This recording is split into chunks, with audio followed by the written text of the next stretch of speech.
One afternoon, as Peter walked the familiar trails with his faithful companion Buddy, their routine was interrupted by a heart-wrenching sight.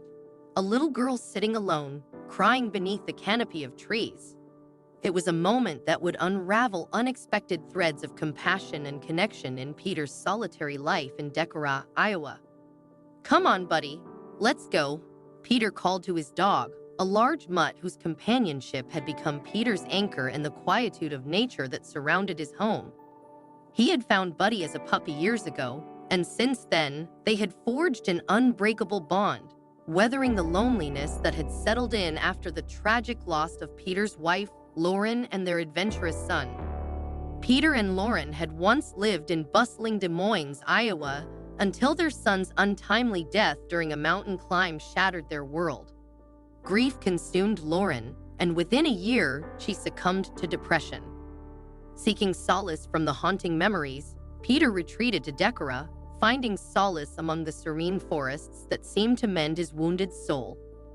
Amidst this solitude, Buddy remained Peter's steadfast companion, a loyal friend in his sometimes isolated existence. As dusk settled, Peter and Buddy embarked on their nightly stroll through the woods, a ritual that brought them both comfort. However, this evening, Buddy's behavior was unusually agitated. Tugging harshly at the leash, ears perked and alert, Buddy seemed driven by an unseen force. Peter, sensing something amiss, decided to follow Buddy's lead, trusting the dog's instincts honed from years of roaming these very paths. A distant cry pierced the tranquility of the forest, drawing Peter's attention. Was it an animal in distress? Or perhaps another lost soul seeking refuge in the wilderness? His thoughts raced with concern as Buddy continued to pull eagerly ahead. They soon discovered the source of the cries, a small figure huddled beside a tree. It was a little girl, her tear-streaked face turned up to Peter as he approached, concern etched across his weathered features. Kneeling beside her, Peter spoke gently, "Hey there, kid. What are you doing out here all alone?" "I got lost," the girl replied, her voice trembling with fear.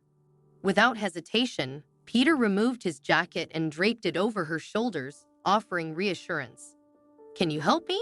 she asked, her eyes pleading for safety and comfort. "Of course," Peter replied warmly, helping her to her feet. With Buddy leading the way, they made their way back to Peter's cozy home nestled amidst the trees. Inside, Peter settled the girl by the crackling fire, Buddy curling up beside her, a silent guardian in the flickering warmth. While preparing a simple meal and hot chocolate, Peter listened attentively as the girl, now named Daisy, recounted her misadventure. "Thank you, sir," Daisy said softly, her eyes wide with gratitude as Peter handed her a mug of hot chocolate. "Call me Peter, Daisy."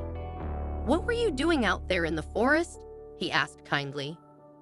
Daisy explained how her mother often left her alone at home, and in search of adventure, she had ventured into the woods, only to lose her way in the gathering darkness. Peter nodded understandingly, recalling his own son's spirited escapades in nature. "I know how it feels to want to explore," Peter said with a gentle smile. "But you must have been scared and cold out there." Daisy nodded, her trust in Peter growing with each passing moment. "I was," she admitted, leaning closer to the warmth of the fire. "Thank you for finding me." As they shared a quiet moment by the fire, Peter couldn't help but feel a kinship with Daisy, a connection forged by shared experiences of loss and the yearning for connection. In Daisy, he saw echoes of his adventurous son, and in himself, the longing to protect and guide.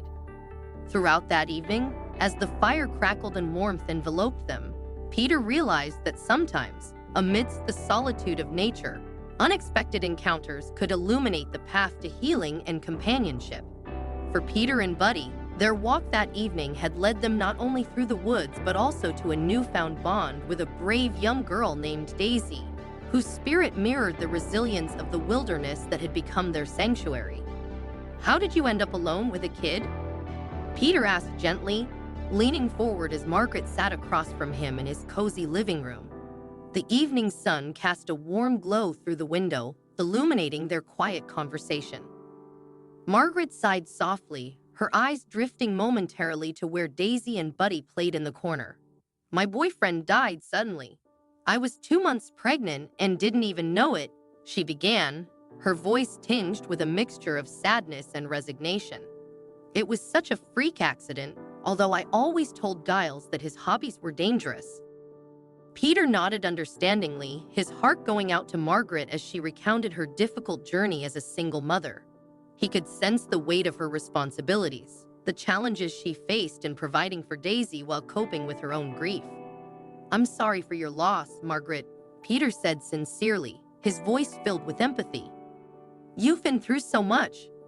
Margaret nodded, a small smile flickering across her face as she looked at Daisy, who was now giggling as Buddy playfully chased his tail. "Thank you, Peter. It hasn't been easy, but Daisy keeps me going. She's my little adventurer, always curious and fearless." Peter chuckled softly. "She certainly found herself quite the adventure yesterday in the woods." Margaret's expression softened with gratitude. "Thank you for finding her, Peter. I don't know what I would have done if you hadn't been there." "It was meant to be," Peter replied warmly, gesturing towards Daisy and Buddy. "And it seems Daisy and Buddy have become fast friends." Margaret nodded, her eyes misting slightly. "Yes, they have. Daisy hasn't stopped talking about Buddy since we got here." As they sipped their coffee, Peter and Margaret continued to share stories about their lives. Peter reminiscing about his late wife and son, Margaret describing her aspirations and the challenges of being a working single mother.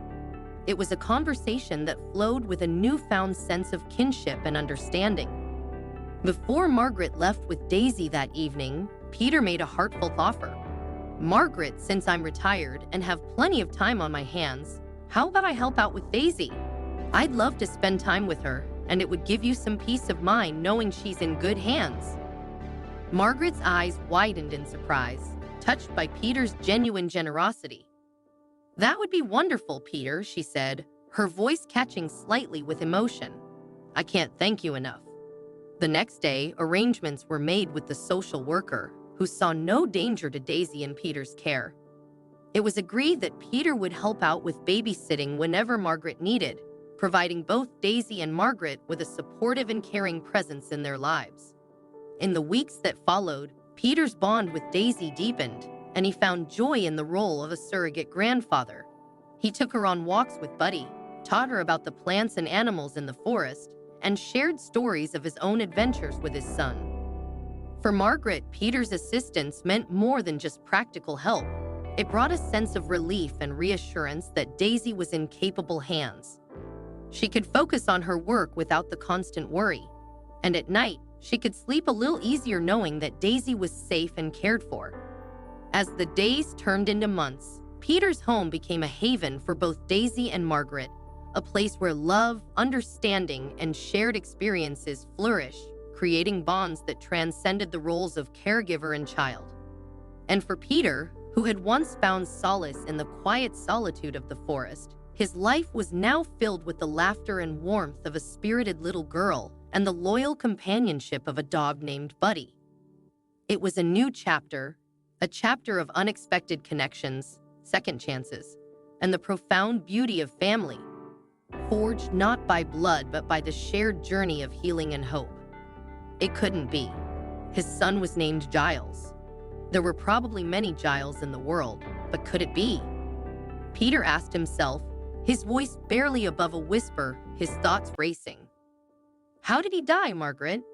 He managed to ask, his demeanor stoic despite the whirlwind of emotions inside him.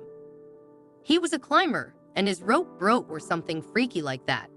We lived in Montana, but I was visiting my grandma here. When they told me the news, I just decided to stay here forever.